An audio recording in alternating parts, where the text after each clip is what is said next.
Hi! Hello! ఏంటి సౌజీ orders post చేయట్లేదని చాలామంది అడుగుతున్నారండి. నాకు హెల్త్ ప్రాబ్లమ్ వల్ల నేను ఆర్డర్స్ అనేది పోస్ట్ చేయలేకపోయాను. ఎనీవే ఇప్పుడైతే సెట్ రైట్ అయిపోయాను. ఈ శారీస్ నాకు గుంటూరు నుంచి దీపిక గారైతే పంపించారు. ఈ మేడం నా దగ్గర ఎప్పుడూ శారీస్ చేపించుకోలేదు. కానీ నన్ను ఇంతలా ట్రస్ట్ చేసి తన 9 శారీస్ నాకు ఎట్ ఏ టైమ్ ప్రీ ప్లేటింగ్‌కయితే ఇచ్చారు. అదెలా అంటే నాకు పాత క్లయింట్ ఊహా గారున్నారు.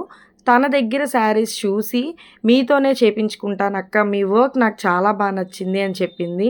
అండ్ అలాగే ఈ శారీస్ ఇచ్చిన తర్వాత, "నా డ్రీమ్ ఏదో కమ్ ట్రూలా ఉందక్క" అని చెప్పి కూడా మెసేజ్ చేసింది. నాకు చాలా హ్యాపీగా అనిపించింది. ఈ మధ్య కాలంలో నేను ఆ మెసేజ్ చూసి చాలా ఇన్‌స్పైర్ అయ్యాను. అంటే నా వర్క్ ఇంతమందికి నచ్చుతుంది అనేది నాకు కొంచెం ఎక్కువ హ్యాపీనే ఇచ్చిందండి. Anyway thank you so much Deepika గారు. నన్ను ట్రస్ట్ చేసి మీ శారీస్ నాతో ప్రీప్లేట్ చేపించుకున్నందుకు. తను నాకు పెట్టిన మెసేజెస్ నేను పోస్ట్ చేస్తాను. ఒకసారి చెక్ చేయండి. మీకు కూడా ఇలాంటి పర్ఫెక్ట్ ప్లీటింగ్ కావాలంటే నన్ను ఫాలో అవ్వండి.